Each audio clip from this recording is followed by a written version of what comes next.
Hello everyone, how are you doing? Hope everyone is doing good. So let's begin with the first chapter, that is reproduction in plants. So in this video, we are going to learn what is reproduction. We are going to see what is the purpose, what is the significance of reproduction. Then we are going to begin with the first type of reproduction, that is asexual reproduction and its types. This chapter is the first chapter from both the CBSE and the Maharashtra board. So when you open the first chapter, the very first topic is about reproduction. First, the chapter discusses about asexual reproduction, and then it moves on to sexual reproduction. Okay, so let's begin. What is reproduction? So many of you might be familiar with the reproduction. Okay, you must be knowing the definition already. So let's just see what is reproduction. Let's just define in simple terms. All of you must be familiar with this terminology. So reproduction is a process wherein an organism will produce exactly similar young ones. We call them as offspring also, which will be similar to itself. Okay, repeating once again, reproduction is a process in which an organism will reproduce, will produce, will give birth to, okay, to its young one. We can also call the young one as offspring, which will be similar to its self. Okay, now there will be a difference between exactly similar or quite similar when we talk about asexual reproduction and sexual reproduction. So in asexual reproduction, it is exactly similar, whereas in sexual reproduction, you will see certain similarity and certain differences also. So that we will be covering in a bit detail as we move forward. Okay, you can make a note of the definition about the reproduction. Moving to why it is important. So it is very important for any species to reproduce for the continuation and the maintenance of a species in the biosphere. So if any particular species or if any particular group of organisms want to sustain on planet Earth, they want to live, they don't want to become extinct like dinosaurs, so they have to reproduce, yes, for their population expansion, for the continuation of their species, and then the species is maintained in the biosphere. Okay, so for continuation and the maintenance of the species, reproduction is a very important process on Earth. All living organisms, almost all living organisms show this phenomena of reproduction. Okay, so why should we study reproduction? Just pause for a second over here and just think about why we need to study reproduction. I mean, how does it have a practical application in our lives? So some of the applications that I can verbally tell you is that some might be interested in becoming andrologist, becoming gynecologist, or becoming reproductive technologies, specialist, wherein these are doctors who specializes in studying reproduction and treating patients who have difficulty in reproduction. So एक वो aspect हो गया, practical aspect. And then it is happening in our another aspect is reproduction is one of the basic fundamental process that happens in living organism. It happens in human beings also. So just to understand the beauty of the nature, how it operates in a human system, for example, in animals and plants. So just to understand and appreciate nature, we study reproduction, and we should be aware of this basic fundamental process that happens in living organisms. Okay, so moving on to the purpose of reproduction. One point we have already underlined, that it is very important to maintain the species, okay, on planet Earth, and for that species to success, okay, generation after generation after generation, the species needs to be maintained. So for that reason, the organisms in that particular species carry out reproduction. But there are a few other reasons also. So number one, as we discussed, continuity of the species, that is maintaining the species continuity by reproducing. Then to increase the number of individuals in that particular species. So population organization. Okay. population organization. So maintaining the population of the young, of the adult, and of the aged person by reproducing. Okay. Imagine if a particular species stops reproducing. So there will be an imbalance in the number of aged individuals, young individuals, and adult individuals. Then the chances of that particular species to survive and take it forward to further generation might not be possible. Okay, so reproduction needs to happen. Reproduction is the primary process that needs to operate in species. Okay, so the next reason that why reproduction is happening, the purpose of reproduction is population organization.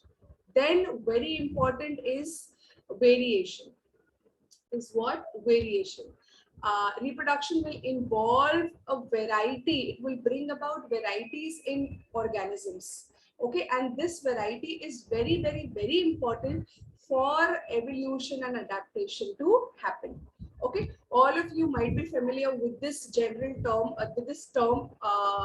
You must be familiar with understanding, a basic understanding of what evolution is.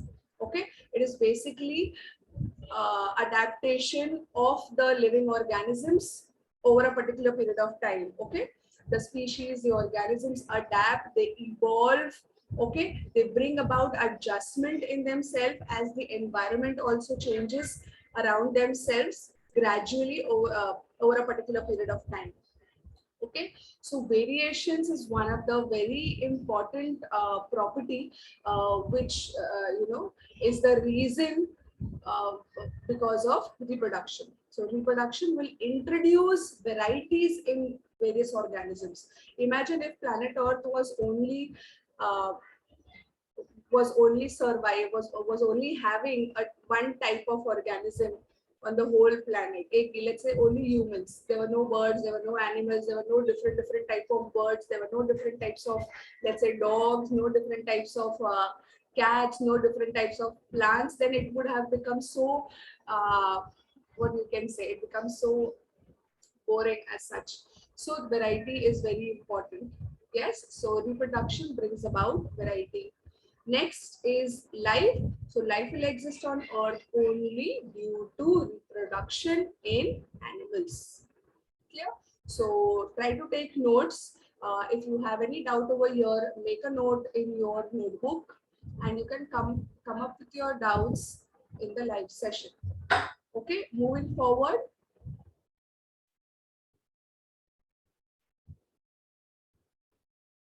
So now can you tell me, just pause for a second and tell me, what do you see in the picture? So you can see a plant over here, you can see the root system, you can see the shoot system, and then you can see something coming out from here. It extends, and then if this particular part of this plant gets in contact with the ground, and then it starts growing as a new plant. When it comes in contact with the ground, with the soil, you can see the new shoot system and the root system which is coming up.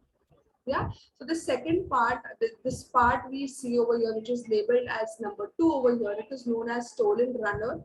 You have studied this in lower standard, the different parts of the plant. And if the stolon or runner happens to touch the ground in its vicinity, so it is capable of developing into a whole new plant. Okay, now you can see this picture also. So you saw that picture, we had a few discussion on that. Now look at this picture also. So you can see a male sperm over here, you can see a female egg over here. They are coming together, making something known as zygote. And then once the zygote is formed, you can see an embryo which will be formed. And once the embryo is formed, it will further develop, and this embryo will give rise to a baby. Now, just pause for a minute and imagine and try to answer this question. What's the difference between the previous picture and this picture? What's the difference between the previous picture and this picture? So, giving you 5 seconds, you can just pause the video and try to find the answer. So, in this picture, you see this. There is only one plant. There is no other plant which is involved in producing another new plant. So this is only one plant. A part of this plant is capable of developing into a whole new plant. And over here you will see two different entities coming together. Okay, two different entities like the male sperm and the female sperm coming together, forming a zygote and giving rise to a whole new individual.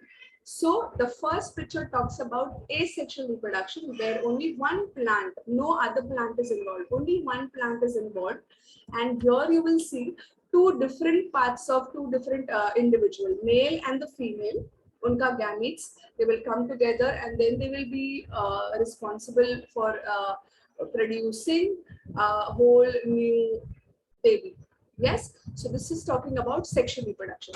So in this video, now we will cover about asexual reproduction and its types. Okay. Okay.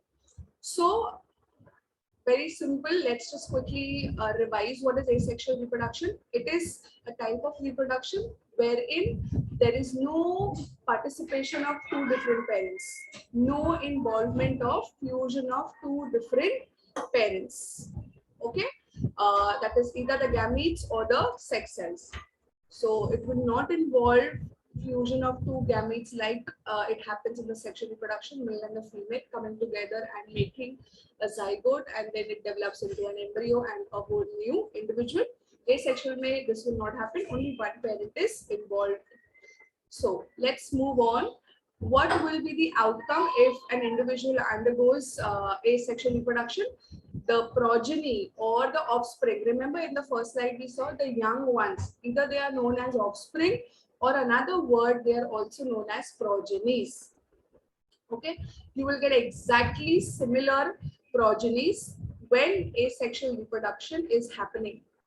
Another new term that now you know is clones, like exact Xerox copies. You can just imagine like that, Xerox copies. Parents giving rise to young ones which are exactly similar to themselves genetically also.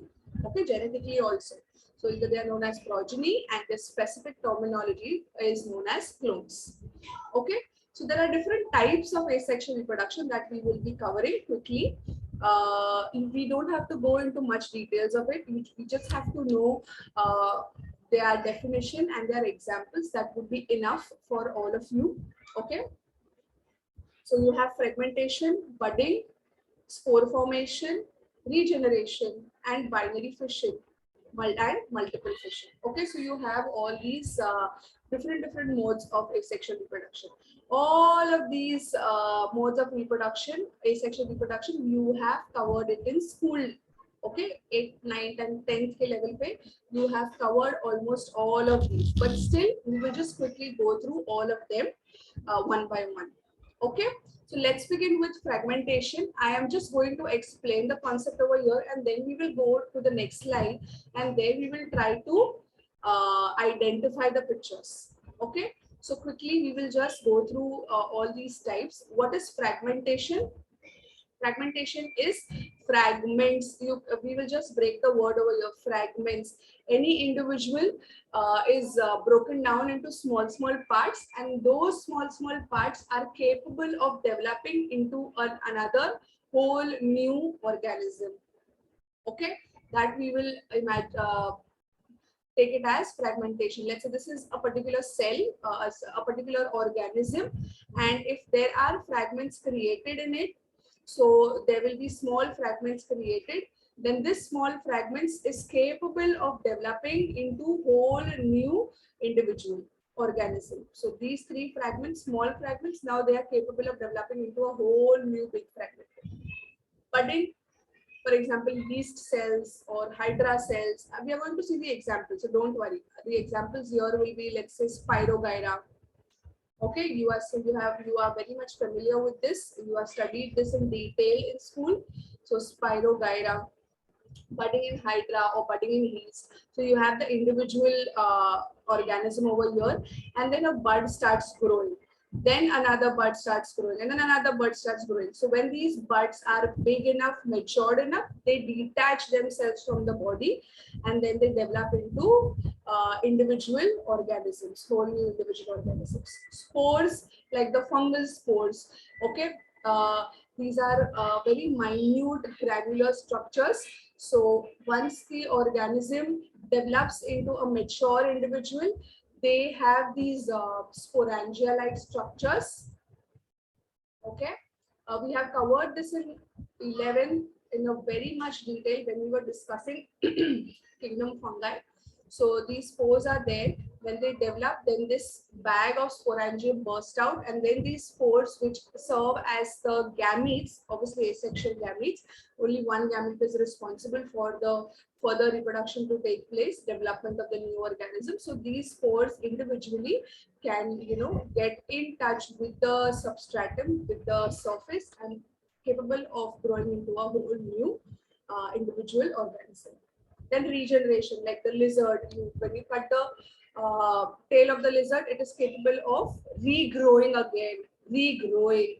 Planaria, when you cut one part of the, let's say you cut the head of the planaria, it is capable of growing the head again. So regrowing, regeneration. Binary fission, very simple. A bacteria is there. A bacteria will divide into two, and then it will give rise to two daughter cells. Then these two daughter cells will further grow. Further, they will divide. Binary, one cell will give rise to two cells. Multiple, so this is one cell giving rise to two cells, like the bacteria cells. Multiple fission में one cell will divide multiple times. And will give rise to multiple cells. It more than two. It will be more than two. So it can be 3, 4, 10, 20. There is no specific number which can be taken into account. Clear? So let's identify the pictures. Take notes. We are going to identify the pictures over here, and we'll go through the